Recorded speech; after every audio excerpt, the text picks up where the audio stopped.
funny. That's probably why. Oh no, I like him. No, I just wish he did more. Yeah. I wish he could have his own show.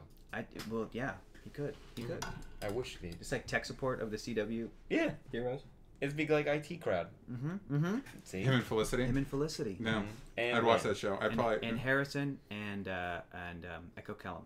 There you go. There you go. Chris Holt. That's it. The Yeah. whole gang. I would watch those four. Like, just bounce off each other all day. That'd be great. That would be great. Yeah. Throw a little Win in there from Supergirl. He crosses over Yeah. to Every this once in a dimension. while. Yeah, listen, Wynn doesn't have a lot to do on Supergirl right now. I think it'd be cool. Barely smart. anything. Yeah. He's a smart guy. Yeah. And they're all good, and they'll bounce off each other well. Coming this fall to the CW. DC Tech support. DC Smarties. Yeah. Smarty cuties. Sponsored by Smarties. Yeah, the candy. You see him eating them constantly. the best ad use of candy ever is in Kyle XY. He's like, is he an alien? Is he a clone? We don't know. And he's like, he doesn't eat normal food. So it's like, brought to you by Sour Patch Kids. And for breakfast one morning, he pours a bunch of Sour Patch Kids into a bowl and milk, and he eats it. And I'm like, is that what you wanted people to do with your brand? Remember how Jamie Alexander was from Kyle XY and then she was Sif? And now she's Blind Spot? Yeah. Man, she's doing well. I love her. Yeah. She's great. Yeah, she's Yeah, amazing. she seriously hurt herself on Thor 2. She did. What do you mean she hurt herself? She fell down some metal she really? stairs and chipped off pieces of her spine. There's a part in the movie where she Yeah. kind of doesn't really move too much because she was like on bed rest for like a month or two. She really she chipped her spine. Yeah. Is this why she wasn't in Thor 3? I mean, that's a plenty good From her interviews, it makes it sound like she just was forgotten, which is a bummer. So I don't know if that's why, but also she got blind spot. I have a theory about Sif not being in. I feel like if she were in it, people would go, "Why isn't Valkyrie just Sif? Why didn't they use Sif to play Valkyrie's role?" And I think Taika and everybody, they're like, "Well, we want to bring in Tessa Thompson." Yeah. And if we even show Sif, like, okay, we'll have the Warriors 3, but we're gonna kill him off real fast. But then Taika was like, "All right, but I'm gonna kill off the brown, like the non-white one, the last." He was like, "I'll have Hogan, hang in there for a little bit, like whoever you are." Yeah. And she's like, "Didn't you just hear what I just said?" I just did a speech. And he's the last one. I was thinking about it the other day. I really think you could make a tighter Thor 3, which is not involving Asgard at all. But Ragnarok. Like but it's Ragnarok. But it doesn't need to be. Ragnarok It sure didn't need to be. We needed to destroy it. Hey it man, Asgard's not a place; it's a people. What does that mean in the context of the thing? Who are those people? Are they just Lord of the Rings rejects? What do they do on Asgard? They're Asgardians. They sit around and eat golden apples and live for thousands of years. See, even the poor people. Yeah. So they're poor for thousands of years. Yeah, man. It's not about the money. For the rich It's people, about the community. It's about being happy. I feel like Odin could have just been on Sakaar, and that's your move. They go to. But Doctor Strange. Why? Yeah. But Doctor Strange. I like that scene to show how in a vacuum. To show Loki get flustered. That's why. But he could have been flustered on Sakaar. There's plenty of things to fluster on Sakaar. Jeff Goldblum just just behaving. Yeah. Well, you're not wrong, but the nerd answer in my brain is like, look, they had to do Ragnarok the way they did it to get Asgard to a place where, like, if they do a Thor 4, and I want them to, everything we're talking about could actually be addressed, and you could make a movie about Asgard. And this answer is simple. You do what the comic books did. You bring Asgard to Earth. Instead of over Oklahoma, you put it over Norway, like Anthony Hopkins said at the beginning. And then Thor's the Odin son, and then he resurrects all the Asgardians. He brings them all back. And then Sif shows up with Beta Ray Bill, like, I was looking for you, Thor. Where were you? I was in space. And then we get a Marvel one-shot that tells us what she was doing with Beta Ray Bill before the movie. And done. You know what I wanted to do with the Marvel one-shots? I think that's where the characters should cross over the Netflix ones. I love that idea. Like in Spider-Man Homecoming 2, on the Blu-ray, it's Spider-Man and Daredevil hanging out, and I would buy 3 copies. Oh my god. Yeah. You guys would get along. I'm just saying, Hector and DJ will get along. But hey, we should get started. We have people who in the chat who are also throwing out ideas right now. You're welcome. Mr. Terry Fournier says hello. I know he watches a lot of your streams, and he's a nice Canadian man who's an animator he worked on Captain Underpants.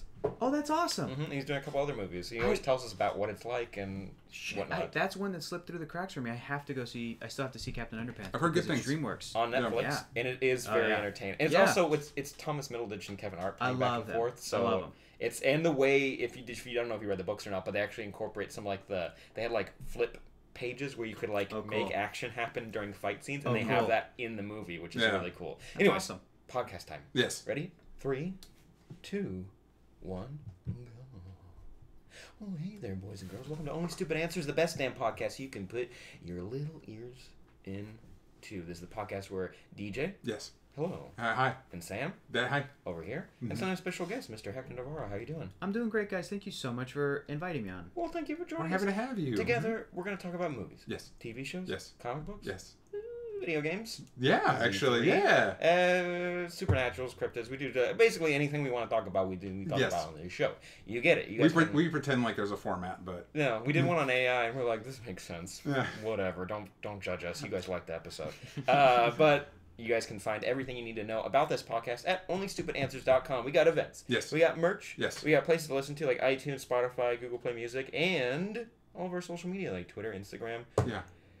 That's Reddit, a lot. Yeah. Lots of stuff there. So many things. DJ built out the website. I don't know how he did it, but he did it. Every time I have to go in there, I'm like, I always have to ask you what I'm supposed to do in there because I feel like I've definitely clicked one wrong thing and the website just doesn't work anymore.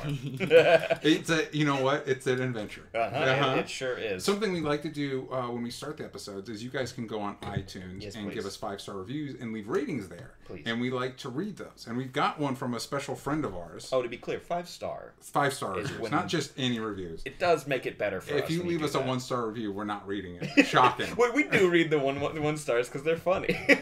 Don't tell them that. We To read us, them. yeah. We read read one all out. the reviews. Yes. We're not going to read it on the show. Yeah, let's not incentivize it. Yeah, Good exactly.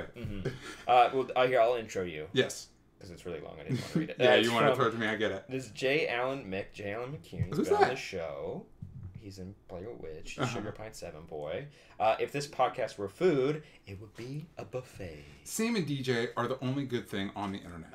It's simply ludicrous how disturbingly pleasant these boys are. My life was at best a 2 out of 15 stars before learning of this podcast, and ever since the first golden moment I hit, quote, subscribe, I've been on a rocket ship tour across the galaxy.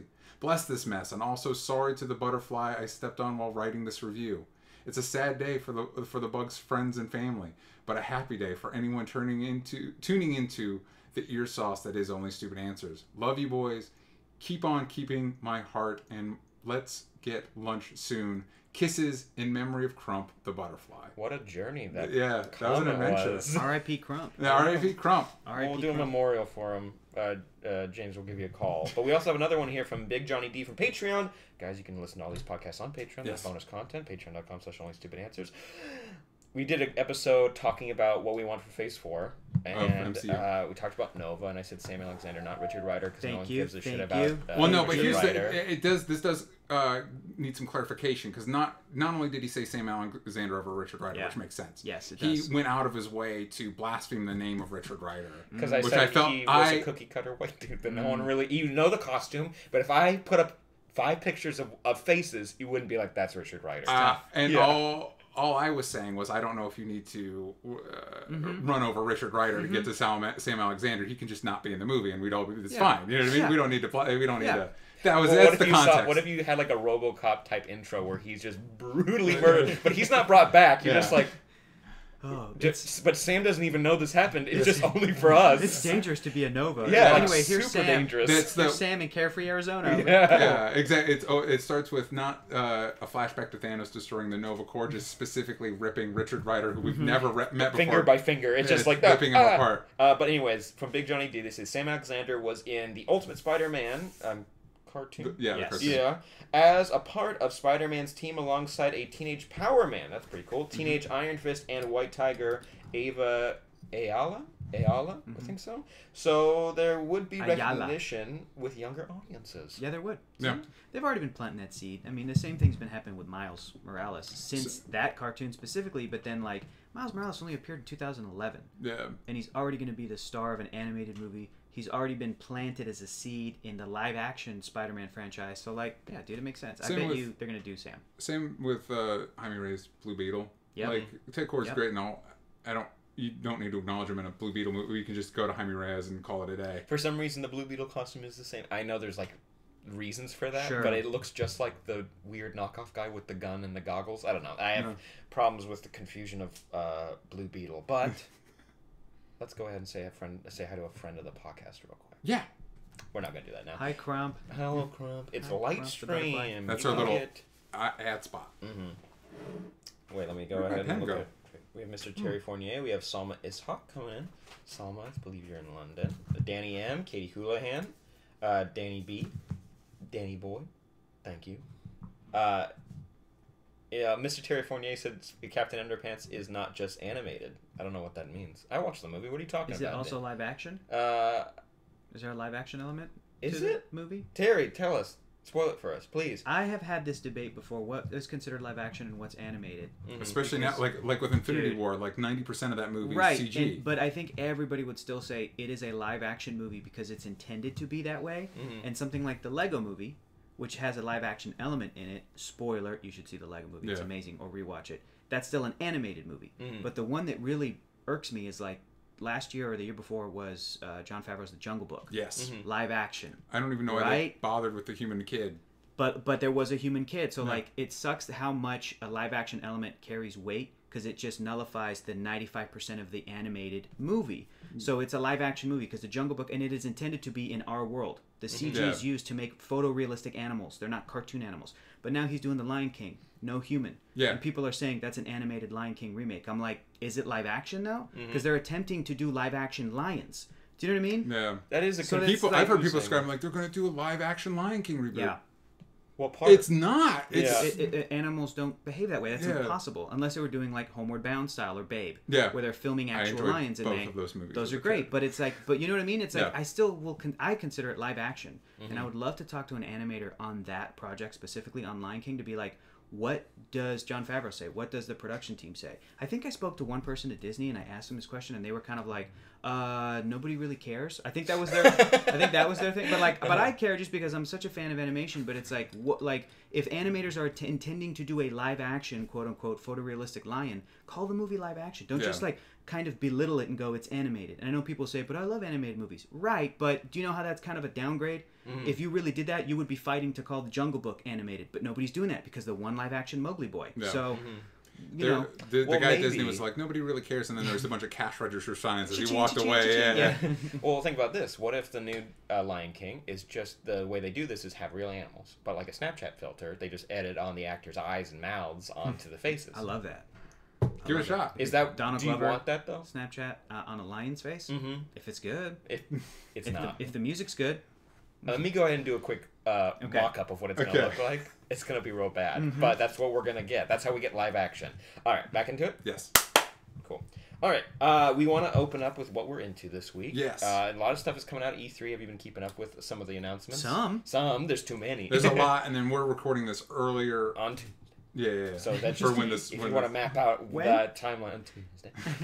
And so as far as we've gotten up to is some Nintendo announcements. Yeah. A few. Mainly Super Smash Bros. Ultimate. It's got everybody. Yeah.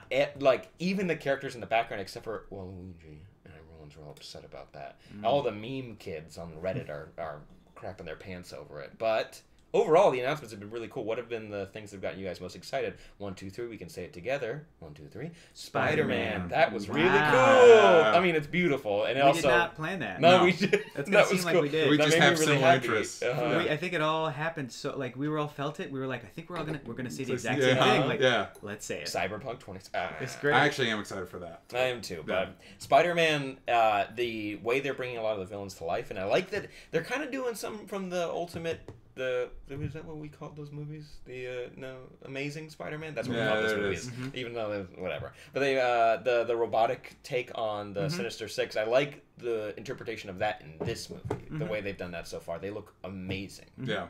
Who do you think the little tease at the end was? He's probably Osborn or Ock. Yeah, that's what I've been hearing too, But and I think Octavius. because the light was weird, but it's somebody that's theoretically building those suits, and those are the two. I'm hoping for Ock because that's classic Sinister Six shit. So You know, I wish that people did the original lineup of the Sinister Six more. Who's that? It's Dr. Octopus, Kraven the Hunter, Mysterio, Electro, Vulture, Sandman. And nice. Those are 6 of some of my faves. And I'm like, I wish that if you're gonna do Sinister Six, do that. I know that people are like, this one has like Scorpion and Rhino.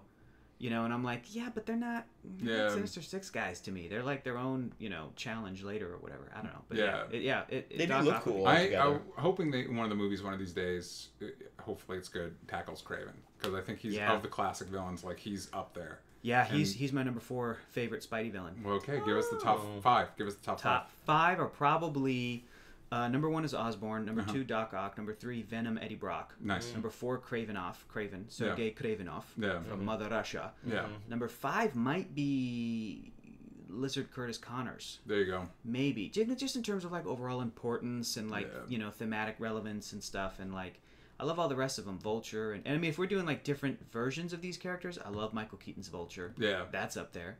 I love D'Onofrio's Kingpin. I'll count that. Like, Yeah. That's such a fun, But I leave Kingpin as a Daredevil guy. Yeah. You gotta have something.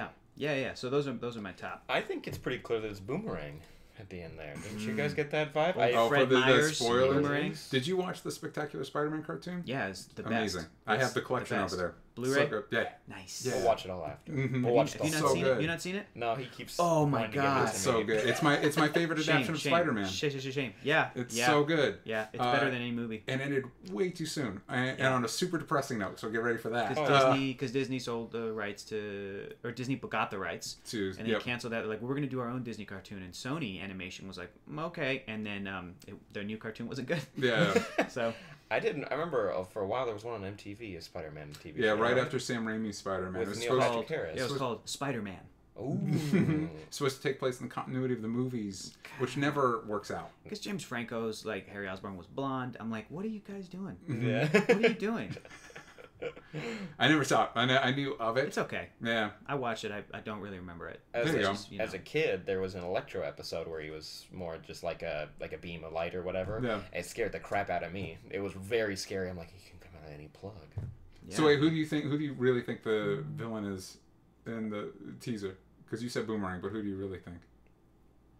Boomerang. I don't know. Okay, Yeah, yeah, I was yeah. gonna go with that. I Apparently, mean, Shocker's also in the game. there you go. That works with too. a cool. He's got suit, yellow too. costume lights hitting that. We get the yellow beam Boom. back into his eyes. It's probably gonna be Green Goblin or Octopus. It's probably Yeah. gonna be that. They wouldn't do that. But I finished reading the Superior Foes of Spider-Man. Oh, cool. Yeah. And it's so funny, and like I really like that. That would never be in this game. That will never appear anywhere, and I'm okay with that. Not necessarily. They were trying to do that Sinister Six movie. Yeah. With Drew Goddard, and I then that. think if Marvel Studios play their cards right, they could make a menacing Sinister Six and build up a little rogues gallery for Spidey, for the Tom Holland Spider-Man. And whether they continue with him or they do Miles or both, at some point as a spin-off down the line, they could do the Superior Foes of Spider-Man as a movie. Absolutely. It's a great idea. Or It integrate is. the idea with the Thunderbolts or something like that. Yeah. I do feel like they're building towards a Sinister Six because we got 3 in this movie. Depending on how you play the next Yes. movie, you could easily drop another Who's the 3. third? He's got You got Vulture. Shocker, Vulture, Scorpion. and Scorpion. That's 3. Yeah, and so you could easily do Mm-hmm.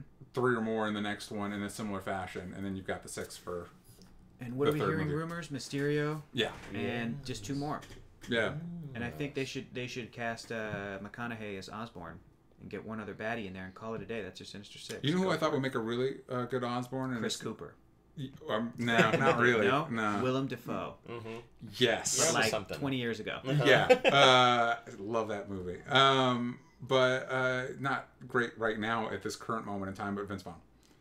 Not great Yeah. at the current- Maybe yeah. maybe 10 years ago. Could've been Maybe good. maybe 5 You know months what? ago. Nah, I think he's too slimy. I think Osborn needs to be charismatic as fuck. Like, Yeah. that's my favorite version of Osborn, is that he can talk to you live on television and Yeah. convince you. He's like, look, I may have been the Green Goblin, but in reality, what America needs, and you're like, I buy it. Like, I want somebody who's just so, I don't want somebody who's like trying to convince you just the chip, for a second, just to see how it feels. That's Yeah. Vaughn. That's Vince. He's real slimy. Yeah. I want somebody to like woo me, you know? I want a Lex Luthor that's like so charming, not weird, Yeah. not quirky, but like just smooth, charming in many ways, in many ways like a Barack Obama, where you're just like so good at speaking Yeah. that when he says things about Superman, you're like, well, he might have a point. Like, Yeah. that's who those characters need to be, and that's who Yep. Osborn is too. That's a good pitch for Lex Luthor. Yeah, man. I would like that. But Barack hey, Obama. if you want for Osborn, go the other Wedding Crasher, Owen Wilson. Yeah. We'll tell that Boom. to the audience. What do you guys What do think? you guys think? Yeah. Wow. Wow. Spider-Man. Wow. So how did this work? Like, how did you get your powers? Wow. And you just hear him Was it saying, Oscorp? Wow, look at this glider. Wow. And you just hear the wow through the city as he flies away into the moon. Wow. Wow. Spider-Man, you're gonna have to make a choice. I got Gwen Stacy here, your girlfriend. I'm gonna throw her over this bridge. Wow. Wow. You snapped her own neck. Wow. I didn't have to do anything. Wow. Wow. So Spider-Man That's all I want was, now. was great. PS4. Cyberpunk Cool. 27/7 looks cool, although I think I'm more excited less by what I saw and more just the fact that I love The Witcher 3 and it's the same company, and so I'm assuming it's going to be amazing. Last of Us 2 had an amazing trailer that I can only watch a little bit of because, hey, 11-minute trailers is a little much. Yeah. I don't have enough time to watch all of that. Yeah. But I am interested. And there's a couple indie games that look really pretty that EA and Ubisoft like to put out, like the Unravel 2. That was a really fun game to play where you have this little, like, yarn. You know, this little character named Yarny, and you can run around in your yarn. Like, you can use part of your... It's like if you could take your skin and use it as a hook, and you're like, ew, gross. But he's yarn, so it's cute. It was a good pitch for the game. Yeah. That's how it was pitched. You're like, ugh. Yeah. But besides that, nothing has really, like, blown my mind. I'm surprised we didn't get... you were talking about for a while that there was going to be, like, a Superman game. There's rumors, but it's like 4chan rumors, so it's like probably not true. Yeah. That this was the year that we're going to get a Rocksteady Superman game announcement, which I would desperately love. Desperately. Because I love the Arkham games, but Superman's my boy. Yeah. So if we finally got like a great Superman game. Yeah. I feel bad that the lead actor in Krypton, the show, tweeted about that, where he's like, every year I get my hopes up, and he used like a Tom Welling from Smallville crying gif. Yeah. And I was like, dang, dude, I feel for this guy. Like, I feel it too, but I'm like, that's such a bummer. Yeah. It's just a bummer when I'm reminded that nobody gives a shit about Superman. Yeah. As a Superman fan, I'm like, oh yeah, that's right. Yeah. The world doesn't care. The world doesn't care that much. You could definitely get people excited. I mean, Injustice, people get excited. I'm not excited to play about Superman. The Superman that's evil? Yeah. I went back and played the game when he wins. It's awful. I did Batman first. It's pretty fucking dark. No. But I was trying to pull up really quick. I want a version. I want somebody at some point to do the story where Batman becomes the fascist, because of course. Yeah. Because of course he's the one that would, like, come on, like, what? How come he's never? And he's also because he's the guy that has no powers. Yeah, but he's also taken everybody down. Yes, I feel like maybe the closest we got is like the beginning of Kingdom Come, where he kind of is that, where he has like the Bat Sentries patrolling Gotham, and like they're rounding up the Cosby kids, and Clark's like, "What are you doing?" Or, you know, or the Spectre's observing him, or like, he's just been in his cave this whole time. Like that's probably the closest. And then even through that story, by the end of it, he wears a white T-shirt. And he uses the Wayne Manor to like heal people, and then he's like with Clark, going forward. Another would be probably where the Dark Knight, Frank Miller's Dark Knight series has gone, except it's Frank Miller writing it, so he sees Batman as the good guy. I forgot? How could I forget Kingdom Hearts 3? Kingdom Hearts 3 got a trailer, and I've recently replayed the Kingdom Hearts games. I've mentioned this on the podcast. All of them? No, you can't do that. I got the deluxe one. Just 1 and 2? 1 and 2, and I've been trying to play through the one where it's like Aqua 2.8. Yeah, whatever. it's like Aqua, and they're all like Earth, Wind, Fire, or something like that.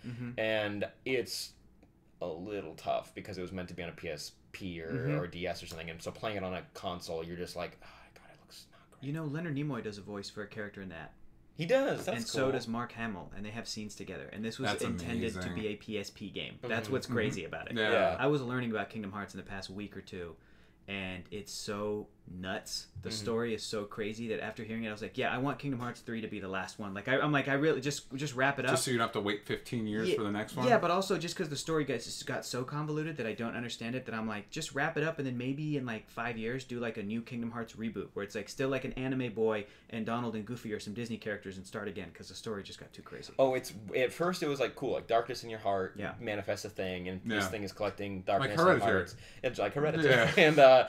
And then it was like, well, when you collect those hearts, there's like a husk left behind, and that creates an enemy. And then they're like, but what if you complicated that by 10 times? And that's what the series is now. And at first, as a kid playing it, I was like, this is like if Donald and Goofy were in the real world. And then watching them replaying it, I'm like, no. It's like if you took a really depressing anime and Disney characters popped up every once in a while, and you're like, oh, this just makes it real. It's weird that the Disney stories make more sense than what's happening with the Final Fantasy characters in the background, where it's like, I'm supposed to understand you guys more, but it's like they brought all the baggage from those games in. So it's like, if you played all 17 Final Fantasy games, you will understand the references in the background. And if you don't, you will definitely tune out what they're talking about, because it's not important to the story. What an insane Venn diagram that Square Enix decided to cash in on, where it's like the people that have seen every Disney movie and have played every Final Fantasy game will really dig this idea we have. Like, that's nuts. As a kid who didn't play Final Fantasy, I still dug it, because it's like, oh, I get to go to all these worlds, and at least Donald and Goofy get to interact with like Jack Skellington and Tarzan and Little Mermaid, and like it is weird that your body changes when you go into some of the worlds. Like Little Mermaid makes sense so you don't die. Lion King, that's fun because you get to turn into like a lion, And then when I saw the footage of Monsters Inc., you're like, oh, you turn to furries so you can blend in with everybody. The Toy Story one's fun because you're like Legos, and like that's a really cool way to go about it. And Ratatouille's in it for some reason. Remy, whatever, his character name. I'm excited. I'm going to play it. I'm going to have to just tune out just a little bit because it does get... Because you don't know all the story. Yeah. I can't because, like, at a certain point, Sora turned into a darkness thing. I'm not... Don't correct me on verbiage, guys who are listening. And then, like... I wish more people did arguments like that. This happened. Don't correct me on that. Don't correct me. He, like, turned into darkness, and then his husk got a body, but then he's like, wait, but his husk... was a body the whole time. What does that mean? Shut up and let us make this game. That's what they basically said. Yeah. Anywho, Frozen. Okay, so that's the cool stuff. Any other things you guys want to mention from E3? No? I'm gonna... Hector, is there something else you're excited about this week going on? Just in my life? Yeah. Anything you're into, excited about? I just read, and I'm finishing up a Fantastic Four comic that I love. I'll just plug that, just because you should read it if you haven't read it. Mark Waid's Fantastic Four run from the early 2000s with mostly artist Mike Wieringo is my favorite FF stuff, and it's basically like The Incredibles. And put on the Incredibles score if you read it. Yeah. The Michael Giacchino score, it's perfect. It's my favorite iteration of the Fantastic Four. It moves me to tears, and I'm like, this nails it. This is it. That's pre-Hickman, right? This is pre-Hickman. In fact, it went Mark Waid, and then after that, I think it was J. Michael Straczynski for a minute, and then Dwayne McDuffie for a second, and that's when he brought in T'Challa and Storm to replace Reed and Sue. And then it was Hickman, like a little bit after the first Civil War. Yeah. And then it's been a couple different people. Hickman was on it for a while. For a long time. I mean, Secret Wars is basically a wrap-up of his Avengers run and Fantastic Four. Yes. Yeah. So that's cool. But go back to the early 2000s, man. Yeah. Mark Waid, they got it right. Waid's a champ. Waid's Daredevil run is amazing. He's one of the best comic book writers ever. Superhero writers, I should say. Because he just gets the characters so perfectly. A character will say something in this book where you're like, oh my God. That's why that character is that way for 50 years. And he just sums it up and pitches it to you, and you're like, perfect. There was early 2000s, Mark Waid, Grant Morrison, Mark Miller, and then another writer's name I can't remember, had a pitch for DC about, like, Superman in the new millennium. Like, this is, you should relaunch it. This is how you should do it. And their document that they gave DC was floating around the internet. And they were going to do it, and some publisher wasn't in on it, and in a huff canceled the whole thing. And it just kills me, because it's like those writers... Yeah. Birthright, All-Star Superman, Red Sun. It's like, it would have been amazing. They love it. Yeah. They love it. Anyway. You can tell. That's so cool. Well, a little comic book thing. I've been reading Man of Steel, the new Brian Michael Bendis First issue was good. It was. Second issue was good, too, because it was Doc Shanner, so I was really happy to see his art. But it was like, I'm kind of wondering what's happening exactly, but I do like the focus on the man, because a lot of Superman comics recently have been like, what if big space question and so powers? And you're like, well, you could also tell the human side of it. That's why I like that he has a son, so focus on that a little bit more. And that's what this is. And so it is very cool to see what Brian Michael Bendis is going to do. And the new Justice League comic. Like, not No Justice, because that's super... It was a big letdown. Oh, really? I read the first issue of that, and I thought it was phenomenal. I haven't read 2, 3, 4. But, like, you're like, oh, wait, new teams. They must do things as a team, and no, they don't. It's like, what if... It's a 4-issue thing. Yeah. It was basically the whole team is there to give a pep talk to the main Justice League member who's on that team. And then the main Justice League member does the thing. Yeah. Oh, you're bumming me out. Yeah, it's a little bit. And also bigger bummer, Francis Manapul doesn't draw all of it. Who does? It's all over the map. That's a bummer, man. They really got me with that first issue, man. Yeah, because it's great. He's a tremendous artist. He's so good. His Flash stuff is muy bueno. I like his Flash. Yeah. But the Jim Chung and Scott Snyder duo for Justice League is just so pretty. Yeah. It's so pretty. And even the story, it's just Martian Manhunter being the lead. I'm like, yes, it's so cool that he's the leader and he's the one like figuring out where to put all the leagues. And there's like plenty of side characters. Yeah. He should be that universe's Nick Fury.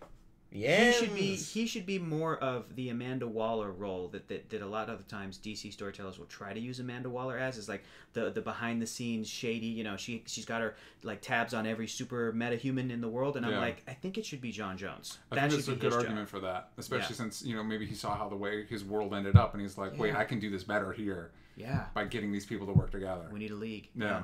Damn it. That's cool. I'm excited. I'm just excited that it seems like the older I get, the older our generation gets, the closer we are to getting to like people in charge of the companies we love also growing up with the stuff we love. So when Scott Snyder was like, oh yeah, I'm using the lineup from Justice League, the animated series, with Jon Stewart and Hawkgirl, it's like, yes, Yeah. that's the best. Yeah. Use that. And it just makes me feel validated every time I've been like, nobody loves Jon Stewart. Yeah. He should be the Green Lantern. And so many, and comic book fans, DC fans, comic book fans, a lot of people will be like, no, man, it's Hal. Fuck you, you're wrong. And I'm like, I'd say Kyle Rayner, but that's no, because and of when I I grew up. Exactly. Yes, because and when I grew up. And I love Kyle. Yeah. I wish he was. I wish they leaned into his half Mexicanness more. Yeah. But I love Kyle. But that's another one that Kyle and Wally were really sort of like skirted to the side. But Yeah. at least Wally got to be in the show.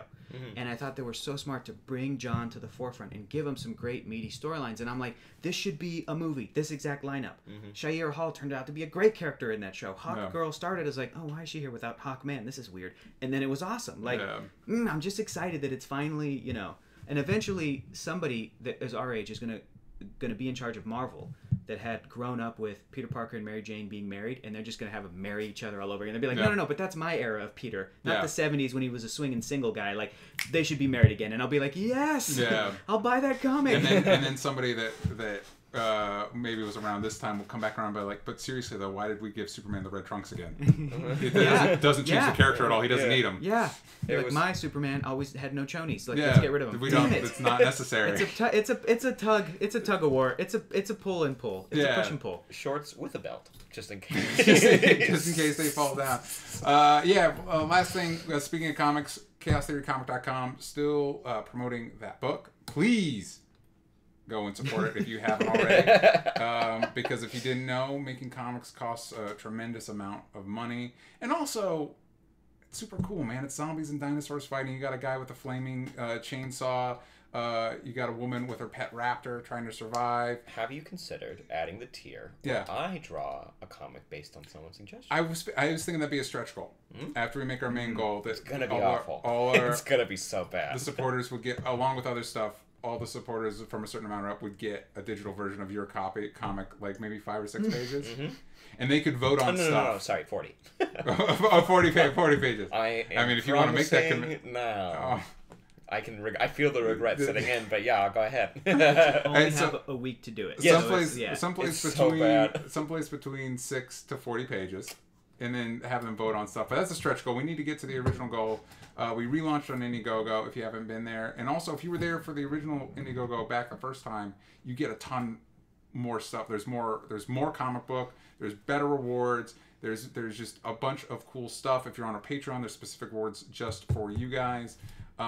It's a blast. Everybody who's checked it out has been really into it.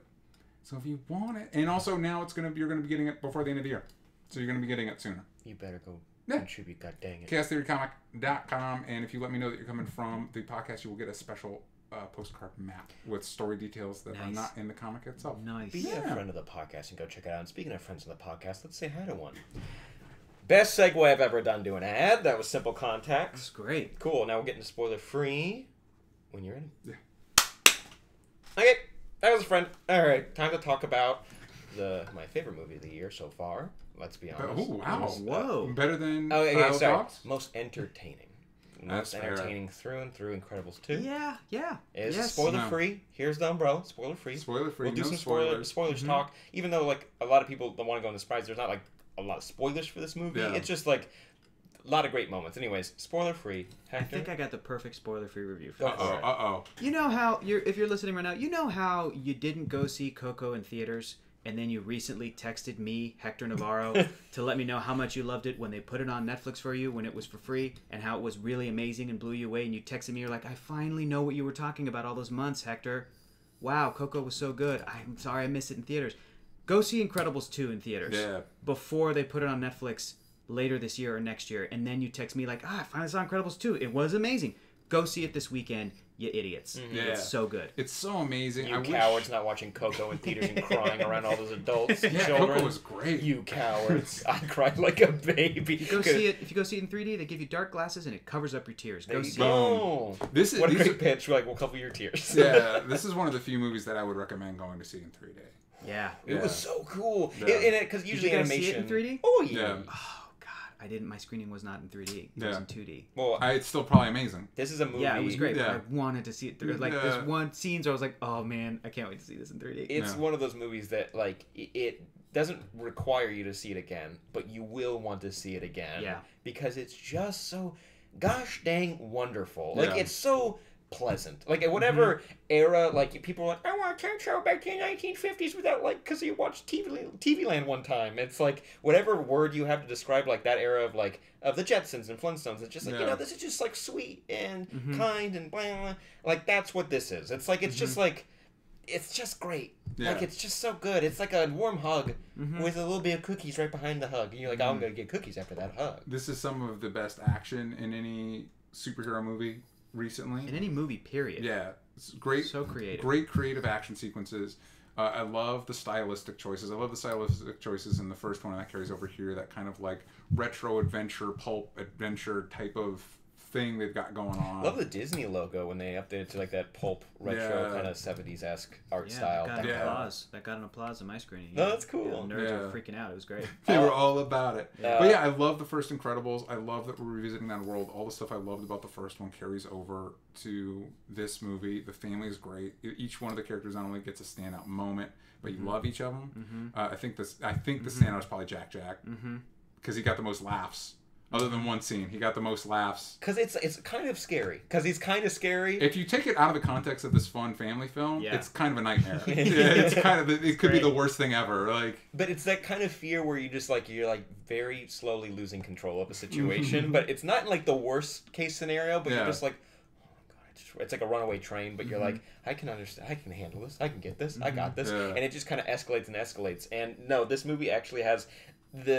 Because it caught me off guard of how funny it was, it's the hardest I've laughed in the theater this year. Yeah. It's a very specific moment, and it's just because it does a good job of like making you focus over here while in the background something's happening, and then once that becomes like known to the main characters, I died laughing. Yeah. And I think it's fair to say that you don't have to rewatch the first one to go into this one. Like, if you have a rough understanding of what happened last time, you'll be okay.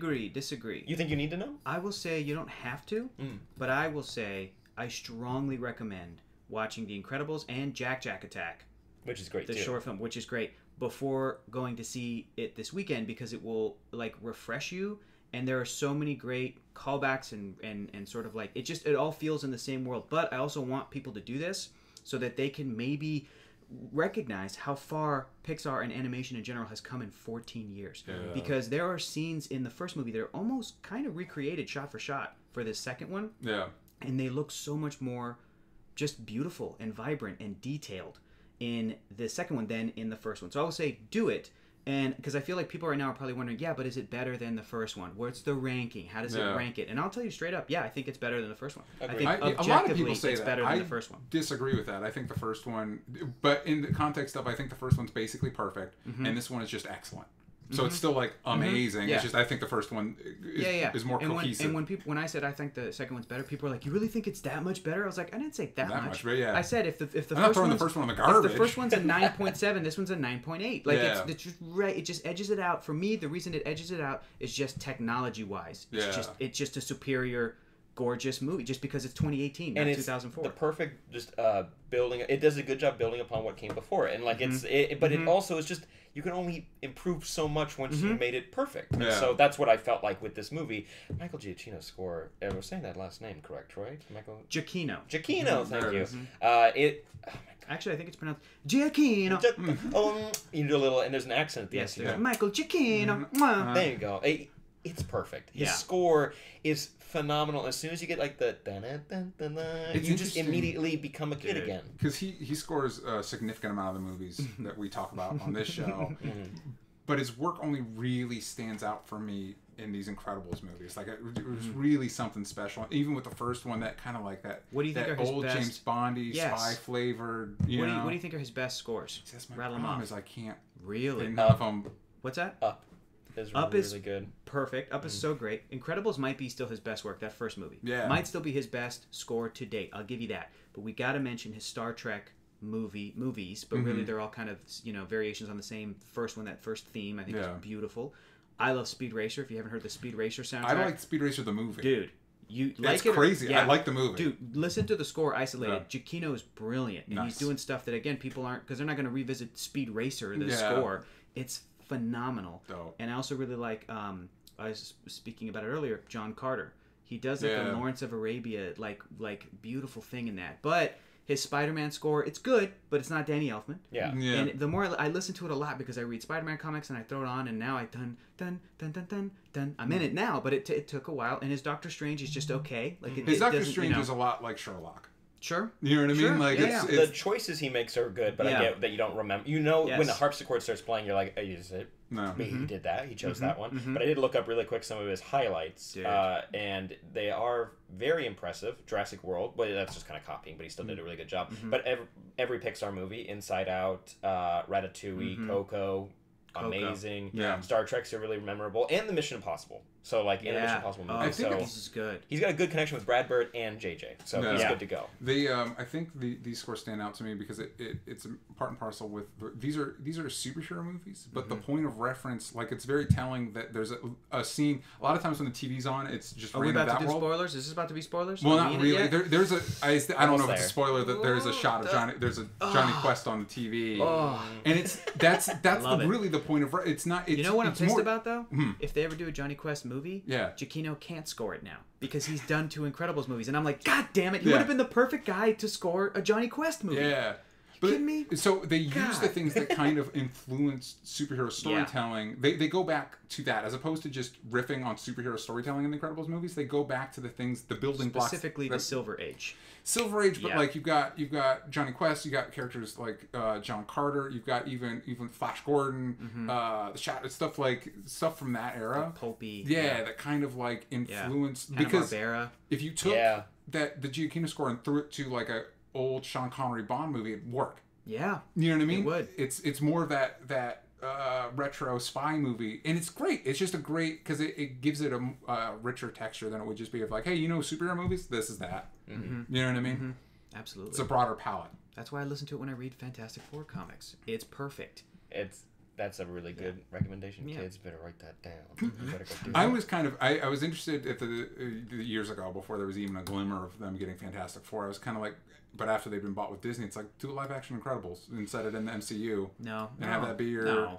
He's not having it. He's not feeling it. Yeah. I recently, I just think it's kind of cynical that people feel like the only way the Fantastic Four could work, because we've tried twice, but really, were those tries? You know what I mean? It's like, you know what I mean? Like, really, like, it's not fair to say that we've tried, because it's not, you put it in the capable hands and people will actually attempt it, but people have said, like, why don't we do a movie either set in the 60s or do a time travel thing the way Captain America's a man out of time, the way Carol Danvers is going to be a woman out of time. Yeah.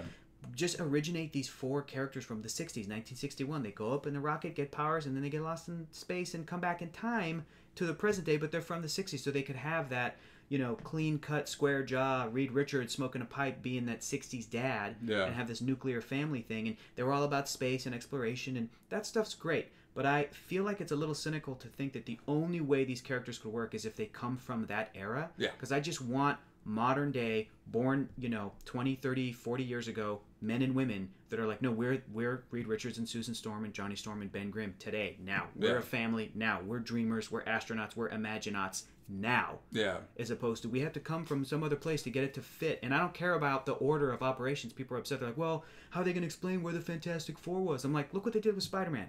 They name dropped him in Ant-Man. We got a kid who climbs on walls now. Like, we got somebody who climbs on walls. Cut to, okay, Spider-Man's already got, we don't know, we don't care. The origin doesn't matter. Yeah. Tony Stark shows up, and he's already been active for 6 months or whatever, and boom, and let's go. Yeah. Same thing with T'Challa. Let's go. How do you explain Wakanda? Well, they've been planting little Wakanda seeds, but it doesn't matter. And I think that's a trap that a lot of modern superhero movies fall into about, like, hey, we need to explain. You don't. Guess what? Doctor Strange. I know you love the origin, but it's like I do for Doctor Strange specifically. Jump into it. I feel like with the case of Strange, maybe I'm wrong, maybe I'm right. I feel like his origin is still his best and most memorable story. Isolated story. Strange as a character is so pivotal to the Marvel universe in the comics. Yeah. But I'm not like, oh, do you guys remember Triumph and Torment? That story, it's like if I describe it to you, it's where he teams up with Doctor Doom to go save Doctor Doom's mother's soul from hell. That's dope. But it's not these iconic, very easily adaptable movie bite-sized chunks. But like Daredevil has so many great stories like that. Batman has stories like that. Spider-Man has stories like that. But Strange, I feel like, in my opinion, his origin is one of our strongest. Same as Iron Man. Yeah. Him in the cave. Yeah. You do need to spend that time with Tony and with certain characters. You do. But with Fantastic Four and the fact that they've had 2 failed attempts, just hit the ground running. Just Yeah. I want us to do the character work, spend time with the characters. I think shouldn't be hard. I think Fantastic Four have a similar problem with Superman in that people perceive them as dated ideas, but I think and the problem is, so whenever they come to it, it's like, well, how do you fix it? And that assumes that there's a problem. Yep. And you just have to, like, Incredibles goes back to the history of what made superhero storytelling, go back to what made the characters work, because they did work, sold a lot, started both characters started huge universes. Fantastic Four started the Marvel universe as we know it. Superman started the whole superhero everything. And then you look at a movie like this, and it's like, it's got that retro future vibe. It's like, this stuff works. Like, this movie's gonna make money. Like, and I wish more superhero properties would look at the way Incredibles tells these stories and be like, oh, this is what we should do. It's just storytelling. Because you should. That's what work. you should. Yeah, that's you it. 100% should. Yeah, It's just so gosh darn creative.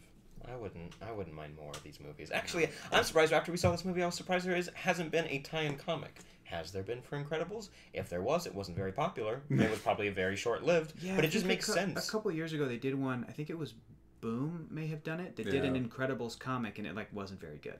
Yeah. The same way they did a couple video games after the first movie came out, and they were like, it's like, there could be, but I also feel like maybe somebody like Marvel, who's owned by Disney, they might be told, no, you can't do an Incredibles comic, because whatever ideas that they had that they didn't fit into this film or the first movie, they might spill over and use in Incredibles 3.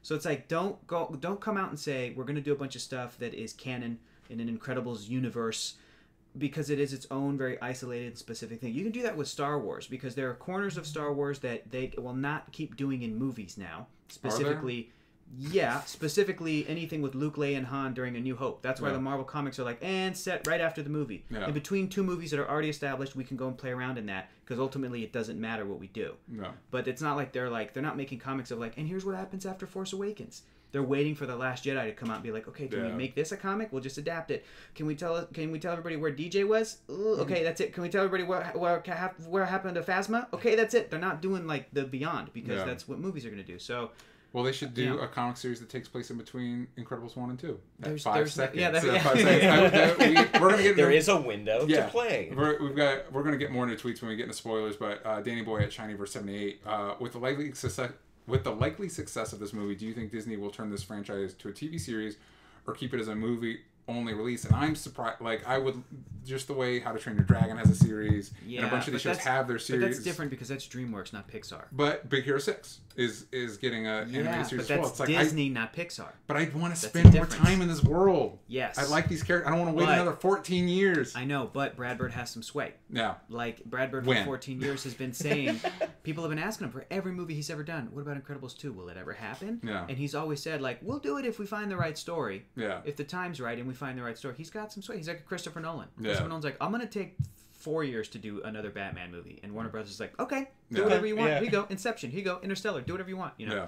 I think he did Interstellar after Dark Knight Rises. Whatever. Don't correct me. Hey, listen, don't correct me. All right. We have a pretty good audience. They're pretty nice about it. But also, don't do that. Don't be that guy. It's not fun. At. Oh, you want to put an ad? Yeah. Well, let's say hi to a friend then. Ooh, good segue. All right, we'll get into spoilers now. Then. Cool. Get ready, people on Patreon. You're about to get spoiled. Oh yeah, if you haven't watched the movie and you're watching live, I mean, there's not a lot of spoilers, but come on, man, you're gonna see this movie. Yeah. And listen to this episode on Monday. Yeah. Come back. Okay, that's enough for the spoiler free. All right, can it? Time for spoilers. Uncan it. All right, here we go. What do you want to say? I just want to ask you guys, do you want to see an Incredibles 3 as a movie, not a TV show? Because I feel like they're not going to do that. But like, if Brad Bird were to come back, do you want to see it? How soon do you want to see it? What do you want it to be about? What could it be about? Okay, so because the world is blown up now. I feel like it's like, you know what I mean? Incredibles 1 was superheroes are outlawed, supers are outlawed. And by the end of that one, they kind of showed up, but they're still illegal. And this one, by the end of this one, it's like, we're back, baby. Yeah. So what's 3? Because I'm impulsive and have no self-control, I'd be like, I want it now. I want it. Like, I don't want 2 to years. stop. I want it even sooner. Like, I really want you to fast track this. Like, I want it as soon as possible. But take the time to tell a story. And I think you could open up the world and like there is a very cool there's potential for an international story because they already introduced like some international heroes, which is very cool. I like that. And you could have like the James Bond-esque like going around the world to solve a crime just like or whatever. Cars 2. I love it. See? Pixar's hit, Cars 2. Yeah. Do it again, Pixar. baby. The golden apple of the eye of Pixar. Get Michael Caine to play a British superhero. There you go. Perfect. Done. Perfect. But I do like that idea. And also, since the kids are growing up a little bit, you could get like a Toy Story 3 send-off with like, somebody's going to college. It's fine. Yeah. Yeah, no, I would like to. I thought they, because it'd been so long anyway, that they were going to do this for 2. I didn't expect them to, like, seconds after, and now we're back in it. Have Jack as early teens. The other kids are kind of grown up. Yep. I'd be really interested to see them tackle the idea of a non-powered superhero, like a Batman Green Arrow type character. Like a Syndrome or like a, But a good guy that's dating Violet, because I love these movies. Yeah. But they do touch on this weird, like, exceptionalism. Like, I almost expect Brad Bird to create a society underwater where everybody's just allowed to do whatever the hell they want. I feel like a lot of fans of Ayn Rand have like tuned into Incredibles, and they're like, see, Brad Bird agrees. Like, and everyone's special, no one is. And I'm like, slow down. I'm not sure that's what the movie's saying, especially with this one, but I'm not. This one, I'm not sure what the movie's saying. Sure, I don't think it's trying to say something. Like the first one definitely has that message that Dash wants to let him compete, let him actually compete. You know, that has this, which is fair. But I feel like Brad Bird's counter argument to that idea, if that's what you feel like is in the Incredibles movies, is if you watch Ratatouille, the movie starts with everyone can cook. Yeah. Everyone can cook. Anyone can cook. And which is kind of a similar idea of like, oh, we should just let everybody be special and give everybody participation trophies and you know, and there's no incentive and all that Ayn Rand bullshit. But by the end of the movie, the thesis is changed to a good cook can come from anywhere. Yeah. Which to me is about privilege. It is about opportunity. It is about certain groups of people that are allowed to do certain things and others that aren't. And it's a dumb analogy, but Remy the rat comes from being a literal rat. He's not allowed to cook, but if you gave him a shot, he's the best fucking cook you've ever, you know. So I feel like that's how Brad Bird feels about it. Yeah, maybe Incredibles 3 can be about something. Maybe Incredibles 3 can be about a non-super. And then, like you're saying, and Bob is like, I don't know about this, Helen. And Helen's like, Bob, he doesn't have any power. So what? Yeah, exactly. Give him a shot. Well, because again, he's a nice kid. The idea is challenged. Voiced by Owen Wilson. Exactly. Wow. Screenslaver kind of challenges that notion, and they never say screensaver's wrong. Again, I'm not saying the movie needs to be about something, but it does bring up these ideas. Because at the end of the day, it is still a kids movie, but it's an amazing, fantastic kids movie. The all of Elastigirl's action scenes are some of the. For one thing, talking about Fantastic Four, I know when I was a kid watching those movies, it's like, because stretchy powers are fucking lame. And then you see the Incredibles movies, you're like, no, they're the coolest ever. They're the coolest ever. Because it means you can do whatever you want. That bike is one of the coolest ideas, that she can like use it to jump. When it unhooked for the first time, I was like, I had such a good time watching this movie, guys. Yeah. I was like, oh my god! That's how I reacted in a theater full of children and people. Like, I was like, you look at the kid next to you, like, did you fucking see this shit? You like elbowed them so hard they like dropped their drink. It's like, did you see this? Yeah. So, and again, that's the creative energy, and it's something very, this type of storytelling and way of doing action and the precision. It's something you see in like the Avatar cartoon and Korra. There's a precision that you just don't get in live action, because you literally have to articulate every detail, and it makes when it's done well. Good lord, it's so cool. I know. Yeah. This is why they brought in Genndy Tartakovsky, who did Samurai Jack, to do storyboards for Iron Man 2. Yeah. You know what I mean? To bring that animation eye, that precision that you're talking about. Like, people don't realize how vital that is to make good action. Yeah. And that's why we get excited when we see it in a live action, quote unquote, you know, superhero movie like Avengers Infinity War. The scene between Squidward and Doctor Strange and Spider-Man and Iron Man, like in the ship, like, oh, it's just so good, because it's just like, it's clean, it's clear, you know what's happening, it's great, you know. But Incredibles is full of that. Yeah. And it's all of it amazing. Every action scene is like the best. And it's such a something I noticed with the first one too, is just the attention to detail put into what somebody could do with these powers, specifically the stretchy ones, because our bar is set low for that. I know, but even people still remember. And how many times have we now seen in live action a speedster, a superhero that has super speed, and yet it still doesn't.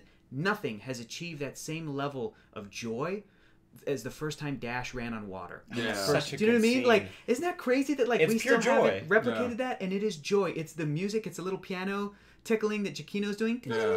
really? And he looks down and he just laughs and then just kicks it into high gear. And like that is like an iconic moment.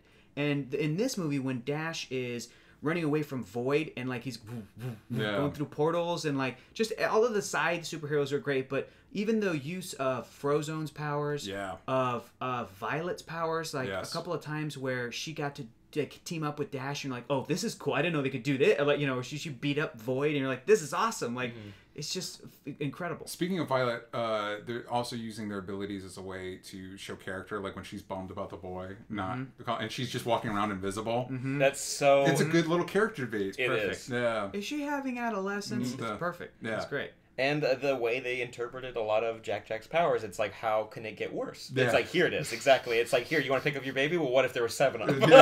What if he could just clone himself? What if he could become an enormous baby? And like that was such a great little like just visual of like the holes are getting smaller as he's walking through the walls, or that he just can walk through walls. Oh, my favorite joke with Jack is the sneeze and he flies through the wall and he's like, we don't know where he is. You have to go catch him. He's like, nah, he'll come back.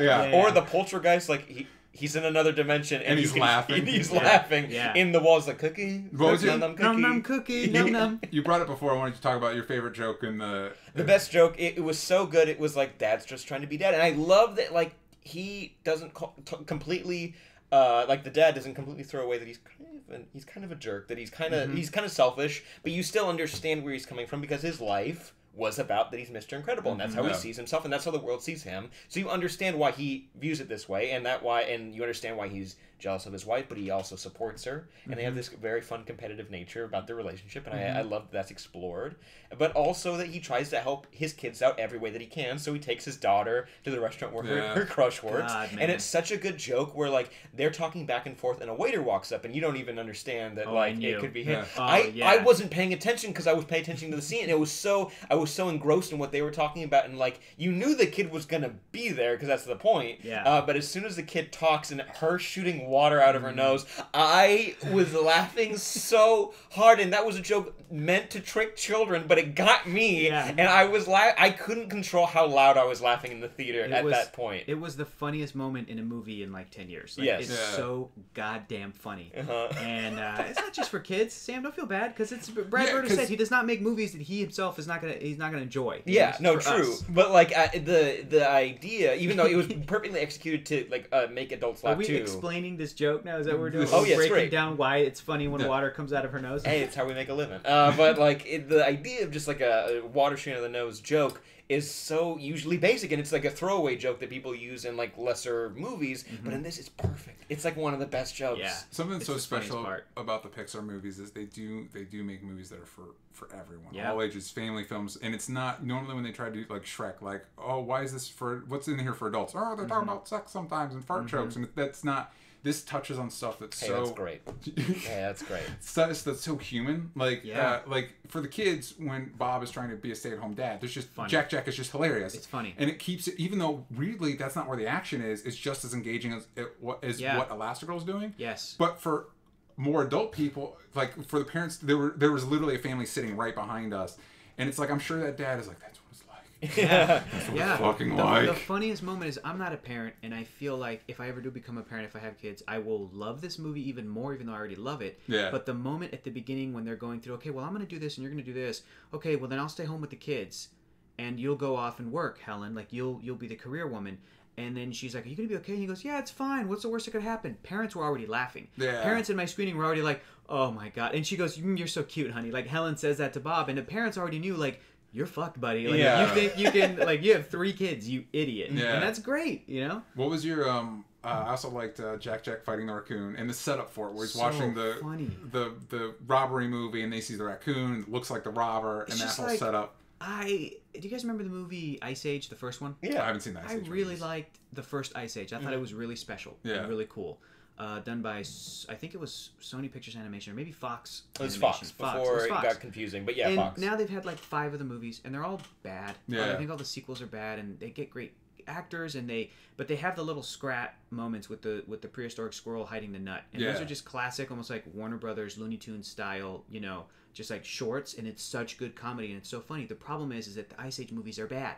I don't care. You know what I mean? And Scrat's not really even a character even. So it's like, I also doubly don't care. When in the first Ice Age movie, he was great and he was a breakout character, kind of like Jack in this, because it's like you're in the movie and it's this little moment you're like, I love that little squirrel. It's so funny because you're like watching a good movie. The fact that they set up basically this like one-off little adventure with Jack versus the raccoon to be this old school kind of Warner Brothers style. It's almost like a Pixar short, like Presto, with the magician versus the bunny that he's trying to pull out of his hat, and it's just all physical comedy. There's no dialogue, which plays so well internationally. Again, it's like, to me, I'm like, this is what I want Minions to be. I hate Minions. I think they're terrible. They're so stupid. I think they're stupid. I think the movies are badly written. I think it's unfortunate because they're beautifully animated, but I'm like, I don't, and I think it kind of it speaks down to kids. And I don't care about Minions, the characters, and it's annoying to me that like they blew up and everybody loves it, because I'm like, I don't think that they're good quality movies. Yeah. And I know you're ragging on Shrek. About half of the Shrek movies are real good. Half of them are bad. It's like hit and miss with DreamWorks. I love my Kung Fu Pandas. I love my How to Train Your Dragons. But most everything else they do, I'm like, I could take it or leave it. But they're throwaway. But I do need to see Captain Underpants, and I did really like Peabody, Mr. Peabody and Sherman. Sherman and Mr. Peabody. Yeah, but it was a lot of people didn't go see it. Yeah, no, they did. That was a bummer because it was a great story about what it's like to be a parent as well. They did a good job in that. But back to this in the middle of Incredibles 2, it was like so funny, and it's still like, this is Jack. I'm into this. We're invested in this story, and I loved how Bob picked on. He goes, "Oh, you have powers, and not a scratch on you." So we're like, "Oh, thank God." He just got mauled by a raccoon. But it was the funniest He comes back thing. with rabies and shit. The one power they never came back to, but it was super kind of gross and weird, and it's like, well, what's happening? Is the weird jelly power he had? He wasn't like elastic. Yeah. It was like he was a toy for a second. He's just giggling as the raccoon's like mauling him. Yeah. And I don't get what's happening, but I like it. I enjoy it. I love the use of physical humor in this movie, and the fire is used a lot as a really good physical. Like it was with the raccoon. He's trapped, and you just see him light up, and you're like, oh god, my god, oh my god. But weirdly, I think it connects to Deadpool too. I think with these characters that have amazing abilities, we've because of the success of movies like Iron Man and stuff like that, we've really invested a lot in quips. But it's like, there's so much interesting physicality in superhero films. Like, use that for humor as well, because when you do it right, like this movie can be really amazing. People forget that first Iron Man movie had that moment where he was like, okay, we're going to do the jets at like 80% or 50%, and he just crashes into a wall. The robot that helps moment killed in the theaters. I still remember that moment killing, because it's great. Escapes the terrorists and he launches himself off into the desert. Oh, he should have died. He should have. Okay, but you didn't answer the question yourself about when you'd want to see another Incredible, how you'd want to see it, what I you would want to see it within 4 to 5 years. Okay. And don't wait 14. Please, but God. I have a feeling they had so many ideas that they could easily, in the next, I say easily, it's like Pixar, they're brilliant storytellers. But I want them to do it now, because from Incredibles 1 to 2, they had to redo everything from the ground up. The character models themselves are now more beautiful and detailed and complex. I'm like, you have them. Yeah. You already have them.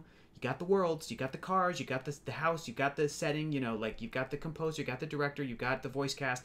Do it soonish, please, and wrap it out. And I think a lot of people are going to like the time jump. We want to see Dash and Vi in the future. We want to see Jack maybe grown up. Does he settle on a power? Does he still have every power? Yeah. And what can you do if we're moving out of the Silver Age, and if we're going into, if you're looking at comic book history, the Bronze Age or the Dark Ages, where characters are becoming more cynical and dark? Like, does the Incredibles have anything to say about that? Well, it's interesting. Maybe the vigilante heroes come in and like, I use guns, I'm a Punisher, or I'm like Batman, or I'm like Arrow, or I'm like whatever. Like, do they want to say something about that, or do we want to keep it in the Silver Age and do one more movie and that's it? And also, since the crux of these movies is a family movie, and it's about family dynamic, I think do the time jump. And now you have 3 generations. You have Violet is either she has a kid for a while and Dash is a new parent, or maybe and like you still have the younger sibling who is maybe he's like the baby, and so he still is kind of babied a little bit. But you also have people being grandparents, and you get you get similar jokes of like when the mom was like, "Haha, honey, that's so sweet. Like you don't know what you're in for." Same thing for the kids, because they also get to make that joke now, and you get to see. You get to see them actually like fully grow up into adults, which is really interesting. You could also do something cool if you're looking at that second generation thing. You could do kind of what they did with Korra, where Aang's kids have a very specific relationship. Because I could see a reality where if you let them be adults where they have kids, I would imagine I could see a reality where Jack becomes the premier hero because he's got every power, and the other siblings kind of being jealous of the fact that basically that world's Superman is Jack. Yeah. You know? And they still remember a time where they had to hide. Yeah. Powers, and Jack's grown up in a different world. No. That's a story possibility. I also love the idea, if you look at the history of comics, Dick Grayson Robin in the 80s when he was on the new Teen Titans, how he left Batman and was like, I'm Nightwing now. Yeah. What if Vi and Dash are in their teens, maybe in their late teens, early 20s, either graduating high school, going off to college, and they're like, we're not the Incredibles anymore. I'm not Kid Incredible and Little Miss Incredible. You're Mr. Incredible, you're Elastigirl, and I'm this, and Dash is like, yeah, and I'm this. Yeah. And they want to break off and not wear the red suit anymore. What about that family story where you have to say goodbye?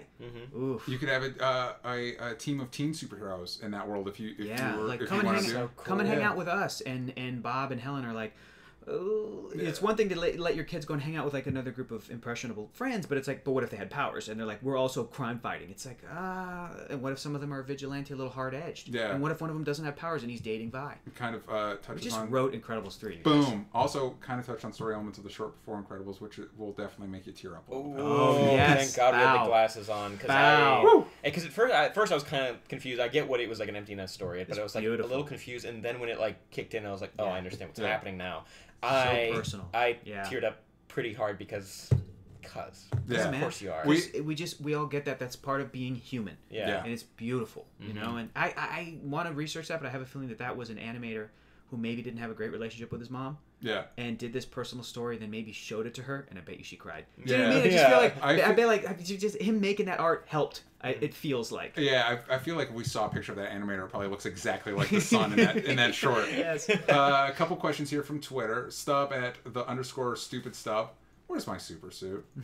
Frozone got a lot of screen time. Yes. That made me really happy. Thankfully. And also, again, creative, like, oh, ice power's cool. We've seen that before. But then the way One he of the uses best them. jokes is when he makes the little ice ball for Jack just Yeah. to lick, and it's Yeah. like, because Yeah. just Yeah. you gotta distract him. Yeah, because He's he like can give teething or cookies. something. Yeah. Thierry Fournier at Thierry F2104.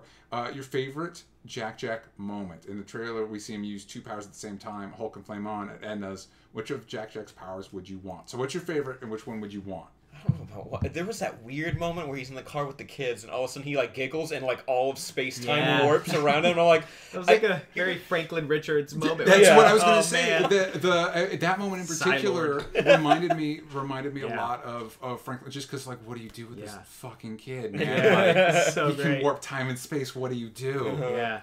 out of the powers though, I don't know which one I'd want. I'm always down for walking through walls. I always think that's a really fun power. You can turn intangible. If I had to pick, I'd probably pick that one. I always thought that was a really cool one. What are you guys? It's tough because he has a lot of cool ones. The best joke is probably his sneeze warp. Like whenever, because he did it twice, where he sneezed into the air and then warped through a wall, and you're like,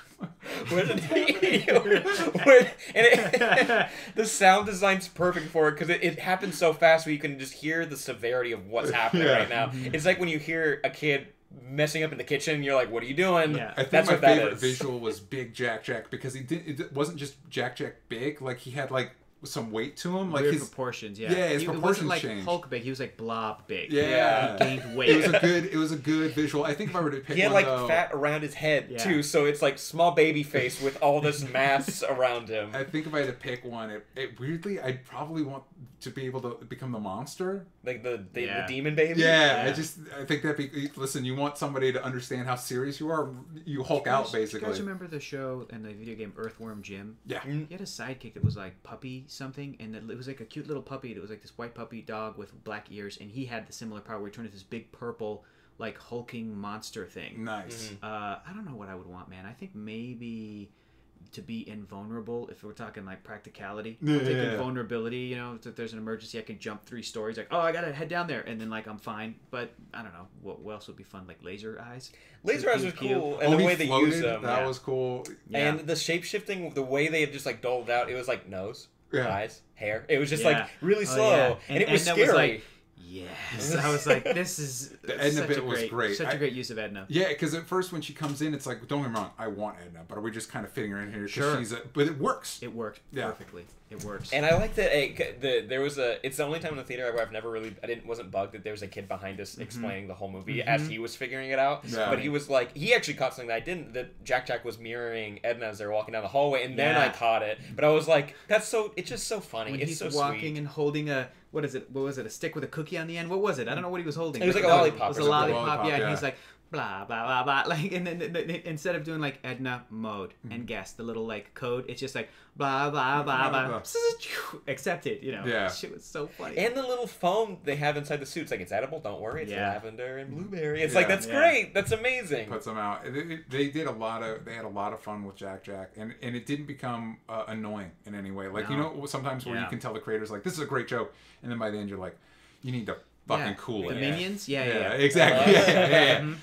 Just garbage speak, and you're like, no, there's no, that's garbage. But I do another great joke is when he does drive up to Edna, where the dad does, and he just leans his seat back, and he's like, he's got powers. We just have to get inside like now. And I do like the progression. You see him slowly losing it when you think he has a good hold of it. He's like, no, we know new math now. Which were you the one who mentioned that new math was like a thing in the 70s? Oh, yeah. Like I don't even know what the 70s. It was back in the day. It was. Yeah. I think when I was a kid, they were trying to do. It's happened, Yeah. and it'll keep happening. Yeah, And- they just and- rewrite all of math. Yeah. Well, I think a lot of people were worried from the trailers that it was going to be that the movie could have been a little bit sexist with how Bob was going to approach the new dynamic. But what I loved is that both of them had fun and had stress in each of their paths. Helen was kind of stressed out about the kids, but then when she was on the phone with Bob, she's like, "I did a great job today. I loved it." And by the end of that, she is like, she kind of finds the balance and she's set. And with Bob, he struggles, but kind of like the end of Kramer versus Kramer or Mr. Mom, like he gets his shit together,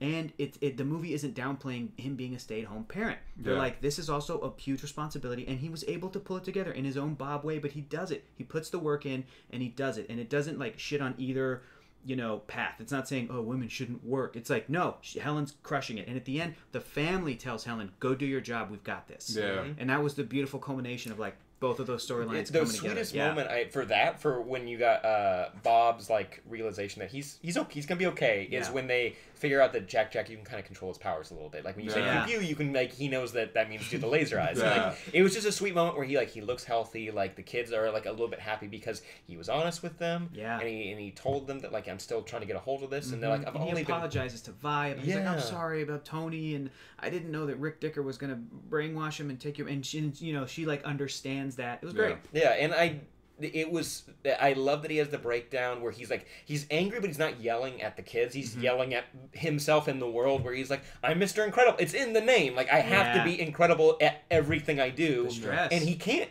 You can't. Yeah. Like, even if you're a super person, you can't be. Yeah. And I do want to mention that the whole way they implemented screenslavers, like, what he could do at different times, I was so impressed of how scared I was when like it would happen. Like it'd be like this helicopter, now this helicopter, now this person, now this person. It was just like happening so fast, and it was so out of control.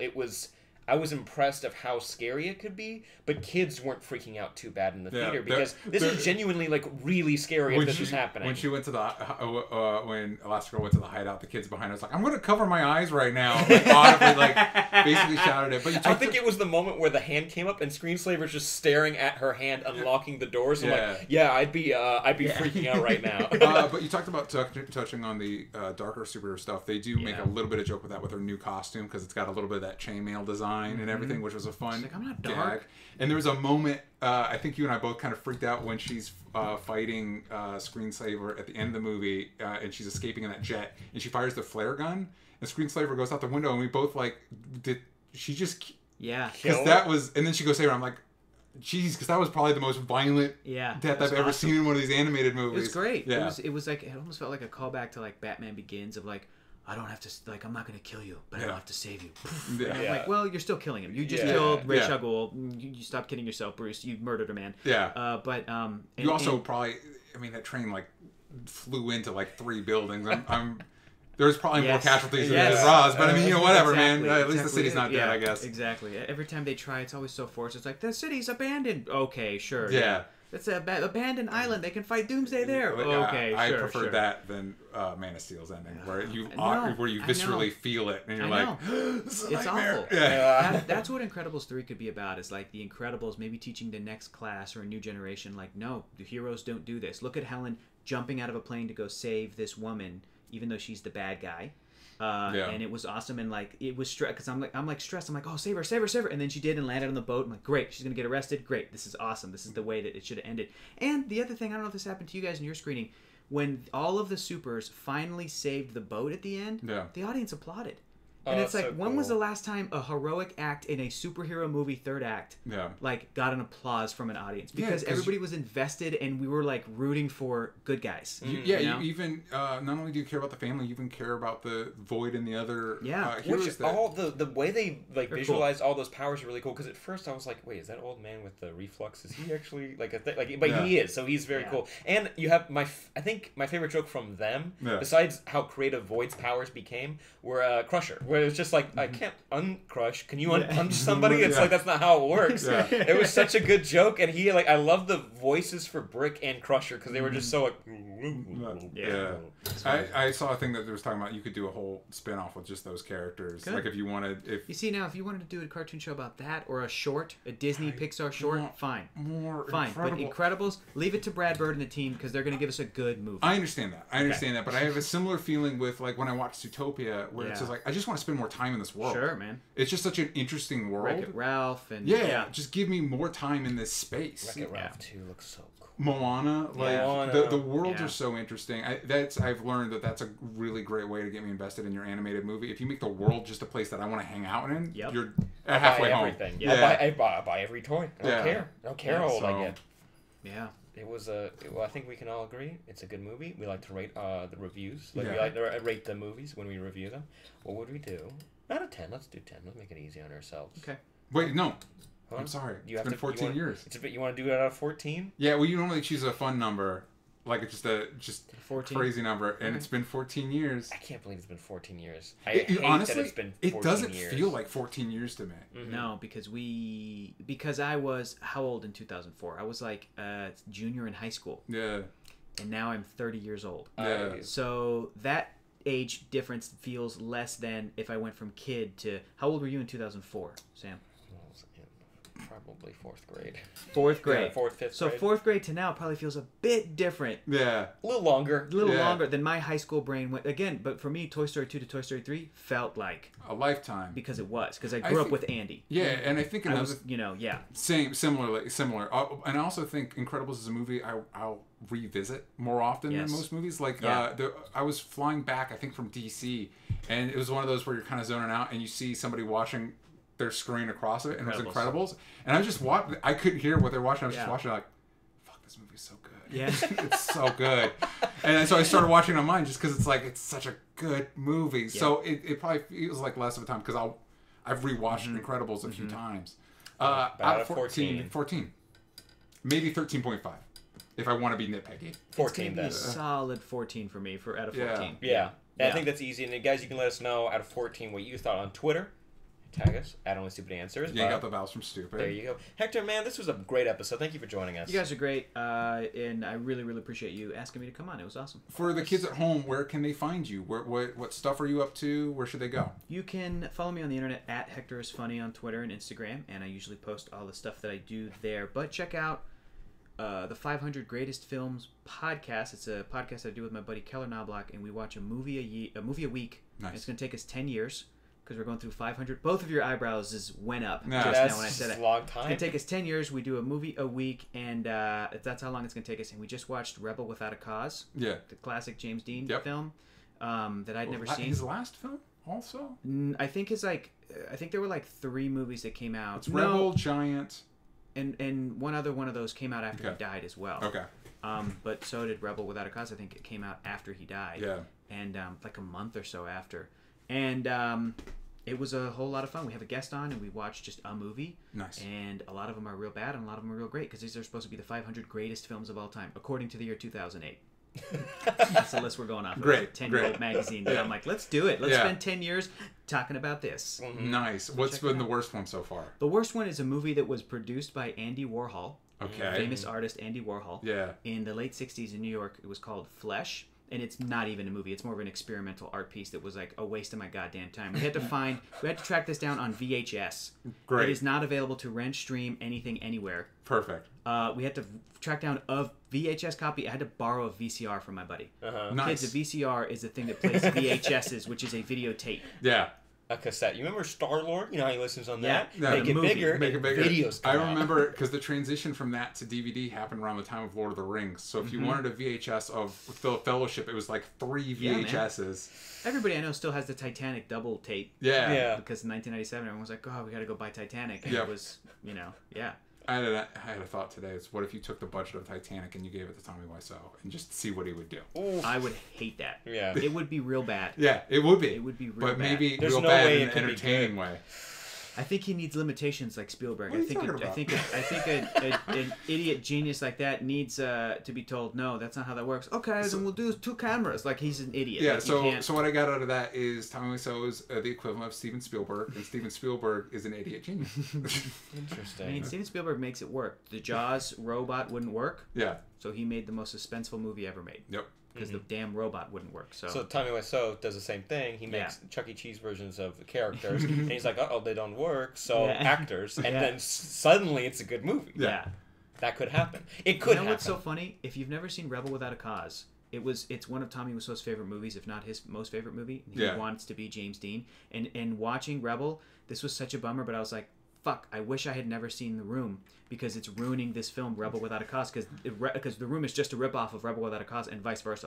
There were entire scenes where I was like, this is in The Room. This whole sequence and idea is in The Room. So you make that sound like a bad thing. That sounds amazing. It was a good time. Yeah, okay. It was good. So go rent that movie, and it's free to watch on Filmstruck on that app. Nice. It's like Everybody's favorite. old movie app. It's a lot of movie nerds' favorite app. That sounds amazing. I really wish more of these apps would consolidate, man. Because I don't know about you. Whenever I'm like, I'm going to watch a movie tonight, there's at least 30 minutes of like finding it. Yeah, where is it? Where are we gonna? You gotta download the app that tells you which app to go. Well, now hold on. I have this app. Just watch. I'm gonna. That's Okay. what it is. Well, because I had this other app. Sam's like, what's happening right now? There's this other app called Fan TV that's supposed to do that, and it has not been working for like a month. Sorry. Well, here I got the Just Watch app right now. Nice. Sam, give me a movie. I'll tell you where you can stream it. Jingle All the Way. Jingle All the Way. Great pick. Great pick. Also in that 500 list of 500 greatest movies. 1996. Jingle All the Way. You can rent it for $3 on Google Play, on PlayStation, on Microsoft, and on YouTube for $3. You can buy it for $14 on Google Play, $14 on YouTube HD. And there's your options right there. Boom. How But right there, about Jingle, Jingle All the Way too? That's not a thing. Yes, it is. The WWE made it. It's with Larry the Cable Guy. I did not watch it. I just saw the ad. And You're right. It came out in 2014, 4 years ago, and that is available to rent on everything I just mentioned as well. Plus, you can rent it for $4 on iTunes. Boom. So yes, I hate that this is a thing. It's like Surf's Up 2. Fucking WWE making sequels to movies I love. I hate it. How about you go check out Kindergarten Cop 2 with Dolph Lundgren? There's that option. I do love Dolph too. Grumlin. Dolph Grumlin. Dolph Grumlin. He's one of the gremlins in Gremlins 2, right? He is. Dolph Grumlin. That's where they. He's got blonde hair. Yeah. Sam, where can they find you? At Sam Basher, everywhere that matters. We have a very secret project that's coming out in a couple weeks, and it's very exciting. And Patreon people who have contributed to Chaos Theory Comic got a preview image of it. Every time I reach a milestone on Chaos Theory, I'm giving a new tease of it. So I think right now we're working towards 75%. Mm-hmm. Maybe something will drop at 60%. Interesting. As of this recording, we're pretty close to that. So go to patreon.com/onlystupidanswers. Please go support Chaos Theory on Indiegogo at chaostheorycomic.com, because I'm trying to make something new and cool and stuff that's not out there, and I need your guys' support to do it. There's a few weeks left as of now, so let's go make it happen. Hell yeah. OnlyStupidAnswers.com has our social, has everywhere you can listen. Make sure you rate and review on iTunes. That's actually how we keep getting ads and pay for stuff, so please do that. That's very important. But also, like we said, there's a very special project coming up. What we've said so far is that we're building something for it, and it makes me very happy. So far, we built a lot of it, and we were very, it was last week, we were very crafty boys. We made I was about to say what it was. Whew, I'll stop talking now. Good. All right, but guys, thank you so much for joining us, and gals. We'll see you guys next time. Bye-bye. Bye. Thank you to Patreon people. A lot of people bailed when it was spoiler time. Good. I get it. I'm glad. But we love you guys. It hasn't come out yet. Yeah, exactly. But we'll see you guys Friday for Super TV Showdown. We love you. And bye-bye to you guys. Bye-bye. Love you.